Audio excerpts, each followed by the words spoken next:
একটা মানুষের কপাল এতটা খারাপ হতে পারে, সেটা নেইমার জুনিয়রকে না দেখলে কখনো বুঝতাম না। ছেলেটা বারবার ফিরে আসতে চায়, আবার বারবার ইনজুরি তাকে মাঠ থেকে দূরে সরিয়ে দেয়। দীর্ঘ 3 বছর পর অবশেষে সে জাতীয় দলে ফিরল। কোটি কোটি ভক্ত আবার স্বপ্ন দেখতে শুরু করলো। মনে হচ্ছিল আবার সেই পুরনো নেইমারকে দেখব, কিন্তু সুখটা যেন তার কপালে বেশি দিন থাকলো না। আবার ইনজুরি, আবার কষ্ট। কত স্বপ্ন ছিল ব্রাজিল বনাম পানামা ম্যাচটিতে নেইমার জুনিয়রকে মাঠে দেখব, তার ড্রিবলিং দেখব, তার হাসি দেখব, কিন্তু সেটাও আর হলো না। এখন আবার শোনা যাচ্ছে বিশ্বকাপের শুরুতে মরক্কোর সাথে ম্যাচেও হয়তো নেইমার খেলতে পারবে না। বলতে কষ্ট লাগে। আমরা যেন হতভাগা সাপোর্টার।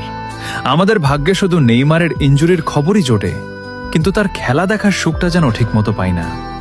তবুও একটা বিশ্বাস এখনো আছে, নেইমার হার মানার মানুষ না। সে আবার ফিরবে, আবার হলুদ জার্সি গায়ে মাঠ মাতাবে। তাই সবাই অপেক্ষা করো, কারণ বস আবার ফিরবে।